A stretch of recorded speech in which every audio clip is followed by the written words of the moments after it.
Wherever you go, whatever you do, throw a little at it. Omax, Vest and Briefs.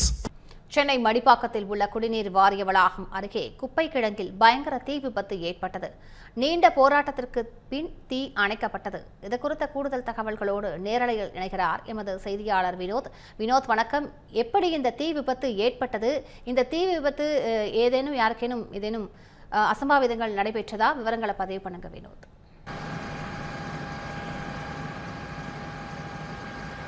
வணக்கம்.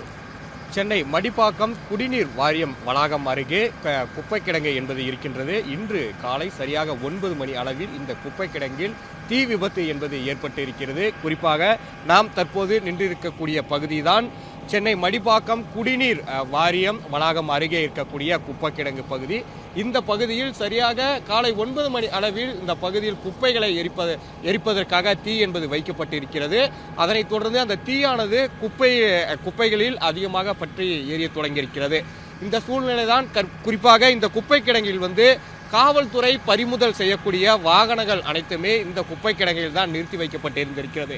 இந்த நிலையில் தான் குப்பை கிடங்கில் அந்த குப்பைகள் எல்லாம் தீ வைக்கப்பட்ட நிலையில் அந்த தீ பரவி அருகில் இருக்கக்கூடிய வாகனங்களில் அது மெதுவாக பரவ தொடங்கியிருக்கிறது. அதன் பின்னர் பரவ தொடங்கிய நிலையில் வாகனங்களில் இருக்கக்கூடிய அந்த டீசல்கள் மற்றும் பெட்ரோல்கள் மூலம் தீ என்பது அதிக அளவு பரவி ஒரு மிகப்பெரிய ஒரு தீ விபத்தாக இது மாறியிருக்கிறது.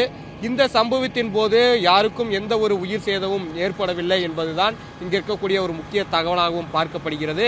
அது மட்டும் இல்லாமல் இந்த தீயை அணைப்பதற்கு தாம்பரம் ட்ரைனிங் சென்டர், மேடவாக்கம், கிண்டி, தேனாம்பேட்டை, திருவான்மியூர், வேளச்சேரி, துறைப்பாக்கம் உள்ளிட்ட 8 இடங்களில் இருந்து தீயணைப்புத்துறை வீரர்களின் வாகனங்கள் மற்றும் தீயணைப்புத்துறை வீரர்கள் வருகை தந்து அந்த தீயை கட்டுக்குள் கொண்டு வருவதற்காக நீண்ட நேரமாக போராடி தீயை அனைத்தும் கட்டுக்குள் கொண்டு வந்திருக்கிறார்கள். அது மட்டும் இல்லாமல் அதிக அளவு 2 சக்கர வாகனங்கள், 4 சக்கர வாகனங்கள் அதிக அளவு சேதமடைந்திருக்கிறது.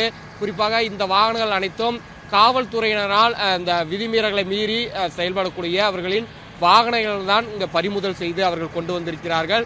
அப்போது இங்கு நிறுத்தி வைக்கப்பட்டிருக்கிறது. எதிர்பாராத விதமாக தான் இந்த விபத்து ஏற்பட்டிருப்பதாகவும் சொல்லப்படுகிறது. அது மட்டும் இல்லாமல் தொடர்ந்து தற்போது வரை தண்ணீர்கள் கொண்டு வரப்பட்டு அந்த தீயை கட்டுக்குள் கொண்டு வரும் பணி தொடர்ந்து ஈடுபட்டு வருகின்றார்கள் தீயணைப்புத்துறை வீரர்கள். அது மட்டும் இல்லாமல் குறிப்பாக இந்த பகுதி என்பது வேளச்சேரி முதல் தரமணி செல்லக்கூடிய முக்கிய சாலைகள் தான் இந்த விபத்து நேர்ந்திருக்கிறது. குறிப்பாக பள்ளிக்கரணை சதுப்பு நில சூழல் பூங்காவுக்கு எதிரே அமைந்திருக்கக்கூடிய குப்பை கிடங்கில் தான் இந்த விபத்து ஏற்பட்டிருக்கிறது. சுமார் 100க்கும் மேற்பட்ட தீயணைப்புத்துறை வீரர்கள் தான் இங்கு பணியில் ஈடுபட்டிருக்கிறார்கள். அதன் காட்சிகளை நமது ஒளிப்பதிவாளர் லோகேஷ் காண்பித்து வருகிறார். குறிப்பாக நீண்ட நேரமாக போராடி வருகிறார்கள். சுமார் 9 மணி அளவில் இந்த தீ விபத்து என்பது ஏற்பட்டதாக பொதுமக்கள் தரப்பிலிருந்தும் சொல்லப்படுகிறது. தொடர்ந்து தீயை கட்டுக்குள் கொண்டு வரும் பணியில் ஈடுபட்டு வருகிறார்கள். குறிப்பாக தண்ணியை பாய்ச்சி அவர்கள் தொடர்ந்து அந்த தீயை கட்டுக்குள் கொண்டு வரும் பணியில் தான் தீவிரம் என்பது காட்டு வருகிறார்கள். அது மட்டும் இல்லாமல் நாம் தொடர்ந்து பார்த்து வருகிறோம், இந்த பகுதியில் அதிகமாக 4 சக்கர வாகனங்கள் இருக்கின்றது. அந்த வாகனங்கள் அனைத்துமே தற்பொழுது முழுமையாக சேதமடைந்திருக்கிறது. தற்போது தீயணைப்பு வீரர்கள் தண்ணீரை வைத்துக் கொண்டு அந்த வாகனங்கள் இருக்கக்கூடிய அந்த இன்ஜின்களில் தீ பரவக்கூடிய சூழல் ஏற்பட்டிருக்கிறது. அதை அணைக்கும் பணியில் தற்பொழுது ஈடுபட்டு வருகிறார்கள். ஜேசிபி இயந்திரங்கள் அனைத்தும் கொண்டு வரப்பட்டிருக்கின்றது. அவர்களும் அந்த தீயை கட்டுப்படுத்துவதற்காக உதவி செய்து வருகிறார்கள். அது மட்டும் இல்லாமல் காலை முழுவதும் மடிப்பாக்கம் பகுதி முழுவதுமே கருமேகங்கள் சூழக்கூடிய அளவிற்கு புகை மூட்டம் என்பது ஏற்பட்டிருக்கிறது. அது மட்டும் இல்லாமல் போக்குவரத்தும் சிறிது பாதிப்படைந்திருக்கிறது. வாகனங்கள் அனைத்தும் ஊர்ந்து செல்லக்கூடிய நிலை என்பது ஏற்பட்டிருக்கிறது. தொடர்ந்து தீயை அணைத்து தற்போது கட்டுப்பாட்டில் கொண்டு வந்திருக்கிறார்கள். அது மட்டும் இல்லாமல் வாகனங்களில் இருக்கக்கூடிய உதிரி பாகங்களில் ஏதேனும் தீ மேலும் பரவதற்கு வாய்ப்பு இருப்பதாக அவர்கள் அந்த சோதனை என்பது மேற்கொண்டு வருகிறார்கள். இந்த பகுதியில்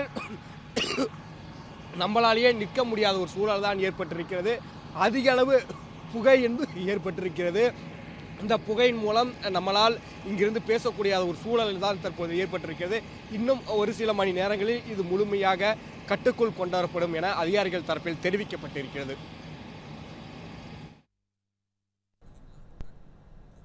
விரிவான விவரங்களுக்கு நன்றி வினோத்.